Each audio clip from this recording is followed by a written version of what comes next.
If you haven't already, here at Prevail, whether in our open gym programming, in a class, or in personal training with a coach, you're likely to encounter breathwork.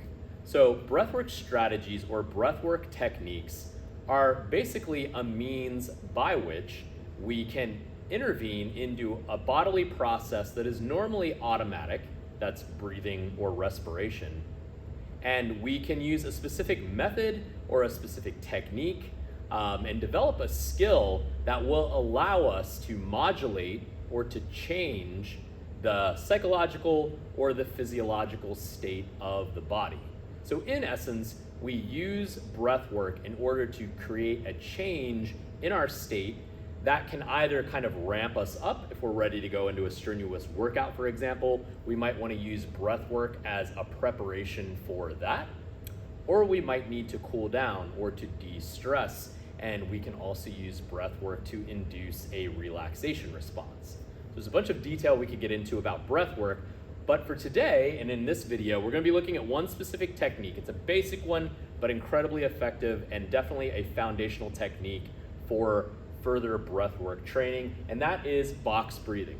So with any breathwork technique, there's what's known as a cadence or a rhythm, kind of a blueprint that we use to execute that breathwork technique. And with box breathing, it's 4-4-4-4. Well, what does that mean? Well, each one of these numbers is representative of a phase of a breath cycle. So we'll go through it real quickly. The first 4 represents the inhalation. So we want to inhale for a 4 count to start off a cycle of box breathing. So I breathe in for 4. Then I'm going to hold at the top of that inhalation. So my lungs have filled up, my diaphragm has expanded, and I'm going to now hold that for a 4 count. So I would breathe in and then hold. And then I'll move into the third phase, which is the exhalation, which I'll also do for a 4 count. And then finally at the bottom, right? At the bottom of the exhalation, I'm going to pause. I'm not going to breathe in, I'm not going to breathe out, I'm not going to hold my breath.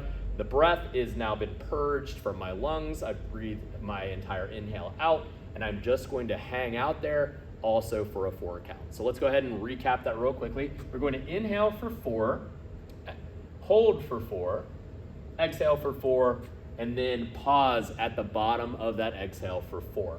So a couple of notes here to think about when we're box breathing to set us up optimally for success with this breath work. The first of which, we can do this in a seated or a lying position, but we want to be in a symmetrical breathing posture. So if we're in a seated position, we don't want to be slouching, we don't want to be laying back in a casual position. We want to be relaxed, but we want to be alert, attentive, and again, have a symmetrical breathing posture. So think about your head is symmetrical over your shoulder girdle, your shoulders are stacked up over your ribs over your abdomen, and your abdomen over your pelvis with your sit bones grounded evenly on whatever surface you're sitting on. So we would call that a symmetrical breathing posture, which allows for the diaphragm to move very seamlessly and again, creates an optimal breathing kind of environment. Secondly, when we think about breathing in and breathing out, we can do this all nasal, so all in through the nose and all out through the nose. Or if for whatever reason, purely nasal breathing isn't attainable or doesn't feel comfortable for you right now, that's okay. You can think about breathing in through the nose and then out through the mouth, but try to do that if you can, and you might need to work up to this, but try to breathe out through the mouth with pursed lips, right? So we're closing the lips a little bit, just a small aperture or space there where we're pressing the breath out, and that ensures that we're able to move through this even cadence, right, and respect the tempo with which we're trying to do it, and we don't end up just pushing a bunch of air out through the exhale, and then the exhale ends up being shorter than everything else. So this is just a little schematic or a little diagram. It looks a little like a board game that I created to demonstrate what's going on with box breathing. So here from position 1, we're going to breathe in, right, for a 4 count, hold for a 4 count, breathe out for a 4 count, and then pause at the bottom of the breath for the 4 count. And that is a good synopsis of the basics of box breathing.